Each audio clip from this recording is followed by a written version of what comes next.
How you doing? I'd like to welcome you to another episode of Underground Reggie with your host Rico Banks. Today we have Jenni Gold on the show. Jenni, would you like to say something to the people? Hey, thanks for having me. It's exciting. I'm glad to be here.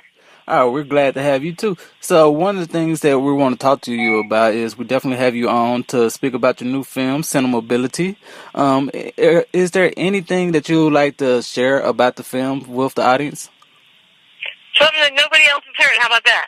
Are you from the Dallas area at all? Yes, ma'am. I have a Dallas story. How about that? All right. Feel free to share.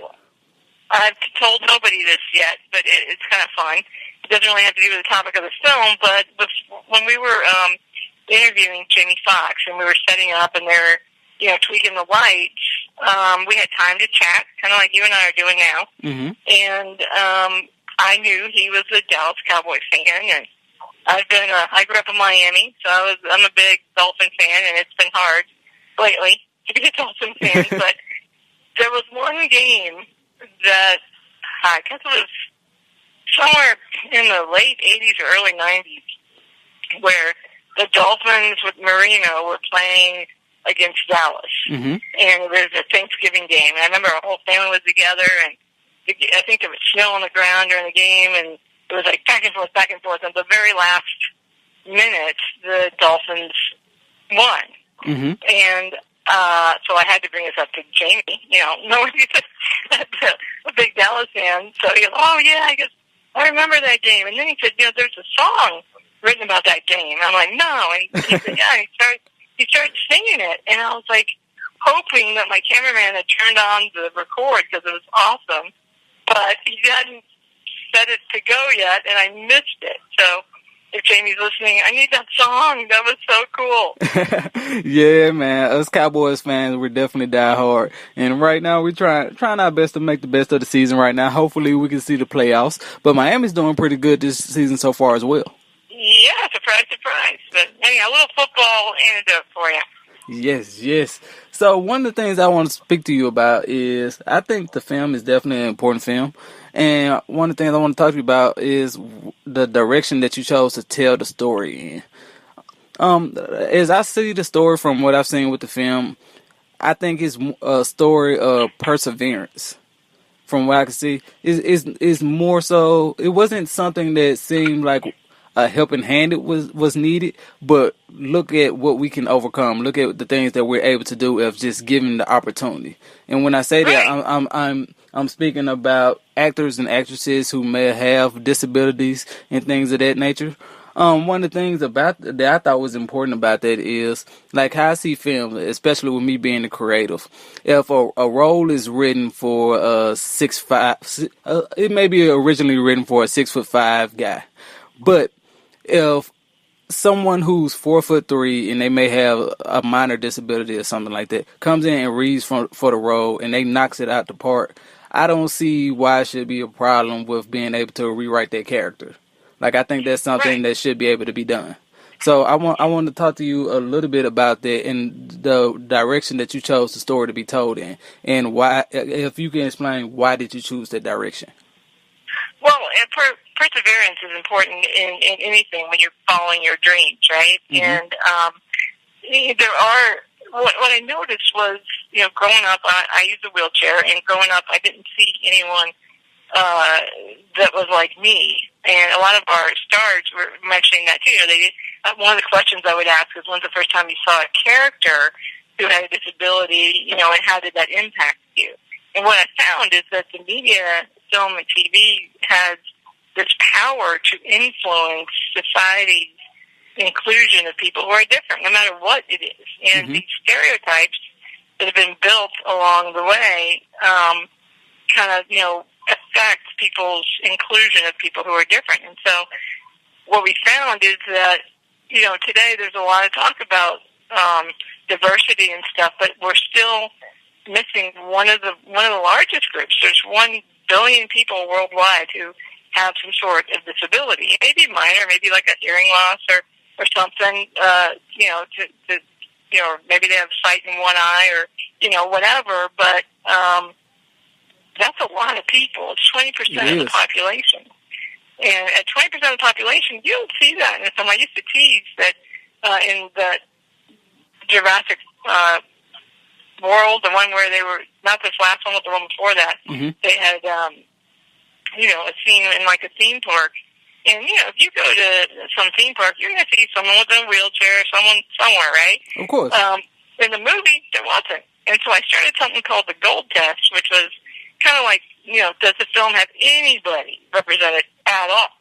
And it's the same thing, I'm a female director, and Gina Davis talks a lot about, women in the movies and how they're not really represented as 50% of the population, which we are. And there's been a lot of talk lately in Hollywood about female directors. But I think when it comes to disability, it's the last civil rights movement of our time. It's the one area that people are, even Jamie was talking about, people are still afraid of people who are different and people who have disabilities. It's like, maybe that's something I'm not comfortable with, right.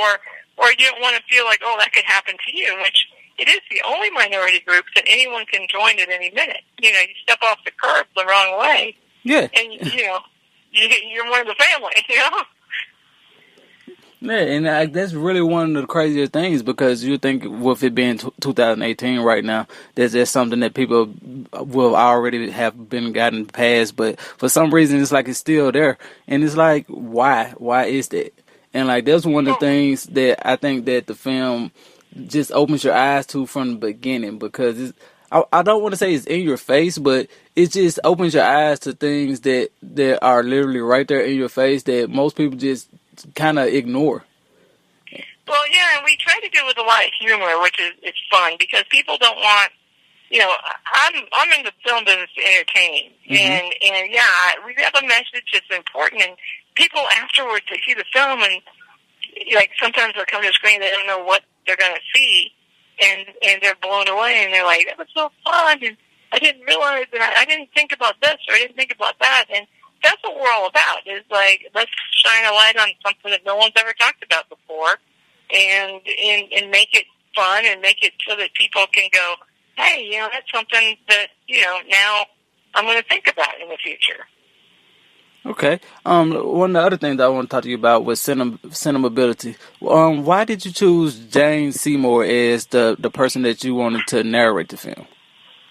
It's funny, because she asked me that. She's like, why me? I'm like, well, you're beautiful, for one thing, and people like looking at you. And it was funny, because when I went to record some of her voiceover, that English accent is just, I was supposed to, time the recording, of the piece that we're doing, and she's so relaxing, I just kind of like, I forgot what I was doing. but besides that, she had a personal relationship with Christopher Reeves, obviously, and when I went and met her, and she's done a lot of different work for different organizations, but when I went to her house, she had a ramp poured to go down to her pool, so her house was like fully wheelchair accessible, and I'm like, wow, this is unusual. Usually, even friends, you can't get into certain places, right? Yeah. So you kind of, judge, like, is it a place I can go to, or is it a place I can't? So those are, barriers sometimes for friendships, and she didn't want her friends to not be able to come to her house, so she made an extra effort in making her house accessible, which I thought was, like, awesome and really unusual and really forward-thinking. But so she's the perfect host, besides being beautiful and wonderful to listen to. She helped us tell a story, which was really, to tell you the truth, we bit off a lot. We went from the silent era, the first motion picture, to today. And Great. That's a lot to cover in 90 minutes. Exactly, and she made it. She made it a easy watch. That's why I think this film is actually put together very, very well. And one of the other things thank you, you're welcome. And one of the other things I want to ask you about with the film is, what type of strides do you see be able to be accomplished from the film? Like, what type of things do you see happening from the end of the film and people watching the film? Like, what type of goals do you see that could possibly be met as far as changing the future going forward? Well, when I first started the idea of making this film, I'm looking at how disability had been portrayed and how the power of the media had to shape people's understanding, I thought, very naively that as it went through the decades, as we got to closer to today, there wouldn't be these stereotypes anymore. And then a movie like Me Before You came out where the rich, good-looking guy gets disabled and then wants to kill himself. And I'm like, are you kidding me? If that's what people think, then how is that guy in real life, right, who is in a wheelchair or blind or deaf or whatever, or a little person, or maybe autistic or with Down syndrome, how are they going to get a job, right? Mm-hmm. So there are many people that are capable of working, that want to work, that have contributions that they can make to society, but they're being held back because still today, films like that, and books, like it was first a book and then a movie, and people watch it and think, oh yeah, if that happened to me, that's what I would do. Yeah, I'd want to kill myself. Well, yeah, you would for a minute, but then you're going, yeah, I'm going to get on with my life and move forward. And I think so if people can see the film and realize that, hey, maybe they need to be more open and include this in the diversity discussion, and then allow people who are capable and want to work in such a way that they can contribute a different perspective. That, it's more colors to the palette. You wouldn't want to, if you were drawing a picture, only have one color to do it with. You want the whole rainbow. Right. Of being able to paint your pictures. And that's the same way in life and in work and friendships, when you're open to different people, it's not an oddity. It's not something to be in a freak show. It's something to, hey, everyone ultimately is related. We're all human beings who love and think and have desires and ambitions. And if we all look at the inside, then the outside doesn't matter as much. Yeah, that's wonderfully put. We're all one and the same. Like you said, don't just give me green and purple. Give me all the colors. Yeah. Otherwise, it gets boring. Yeah, like you said, man, people are more than capable of handling their roles and being able to do their part. So give people the opportunity to be able to actually improve their worth. So I definitely agree with you on that point. One of the I want to say one of the things that surprisingly stood out to me that I didn't know that I learned from the film is I actually didn't know that Nemo in Finding Nemo had a disability. Yeah, and Dory too, because remember the sequel with Dory, she has she can't remember stuff. Mm-hmm. She has a memory disability thing. I don't know what it exactly was called, but I remember that. So anyhow, both of the fish had something going on that made them have challenges to overcome. I had no idea. That just kind of stood out to me, and I was just like, wow. Like I've seen this film, and I never thought that. Every time I watched this film, I never thought it. Well, and if you start thinking now, next time you watch a film, look at it. See if there's any film, like anybody in the background, right? Mm-hmm. That maybe he's walking with a cane or not, and you'll find 9 times out of 10 there's nobody anywhere, unless you're watching a Fairley Brothers film, because they put a lot of their friends in it. But most of the films, they just don't have anybody, and it's like, really, there's nobody at that whole scene that is just passing by, like in a mall or whatever, that's signing in the background, or really, because when you go in real life, that's what it looks like. And if you don't have 20% of the population represented, something doesn't feel right. Yeah, that's a large percentage to keep out.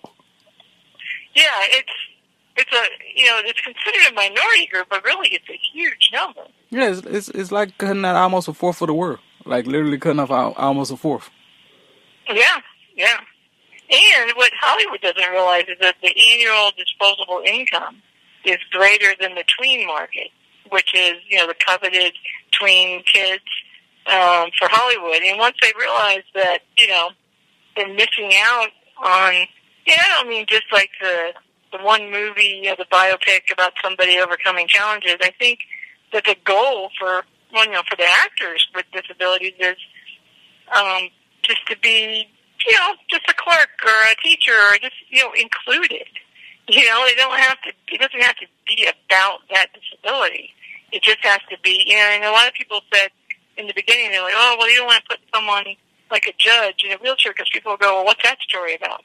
And if you just see someone in the background in the workplace, then in real life, it'll become more acceptable for people to get those jobs. That is very true. This is one of the things I want to ask you because I've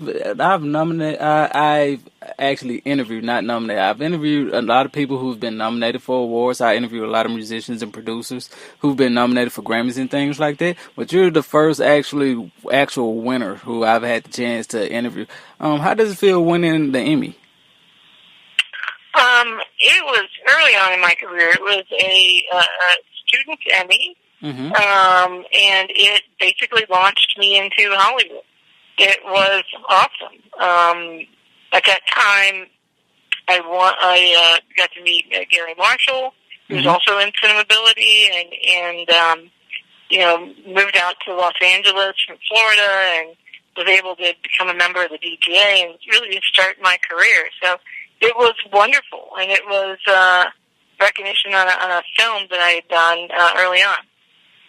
All right. I want to give you I know I'm kind of late, very late, but I'd like to give you congratulations on that. And one of the other things I want to talk to you about is some of the newer projects that you have working on and coming up in the future, such as Tiger and some of your other films. Can you elaborate on those for a little bit? Yeah, Tiger's coming out in November also. It's like a busy time for us right now. It's crazy.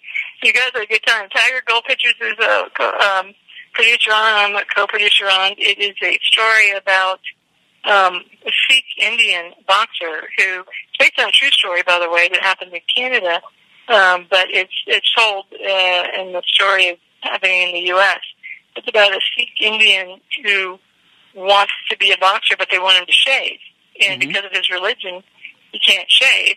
And so it's the battle for him to be able to box and follow his dreams. And so it's kind of similar. I think it's funny because a lot of people, I got started directing because of films like Rocky or Jaws, where people, were in Rocky, they were jumping out of their seats and stuff.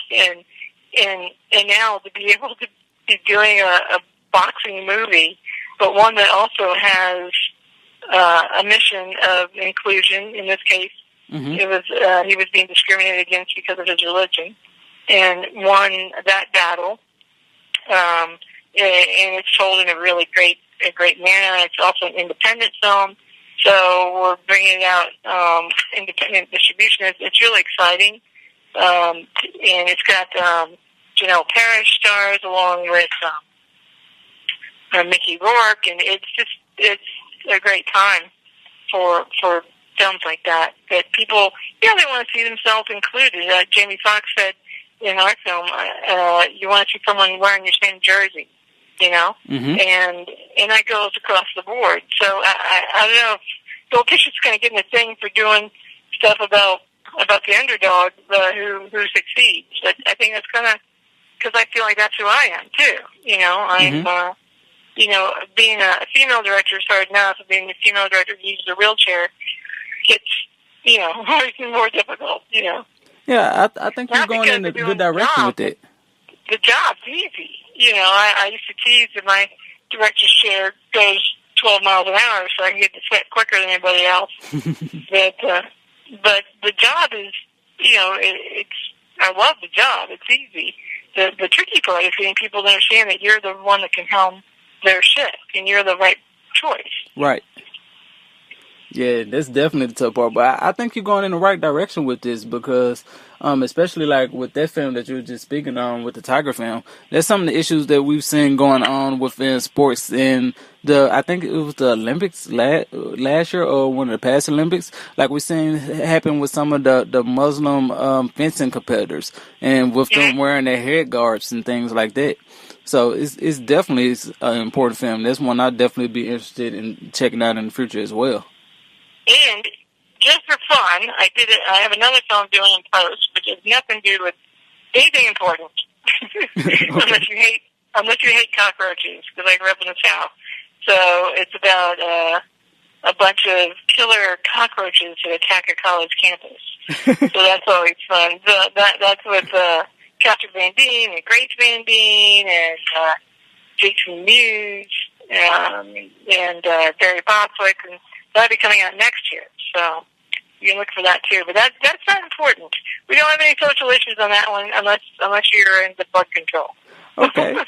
Yeah, man. And we're winding down toward the end of the interview. Is there anything left that you would like to tell our audience?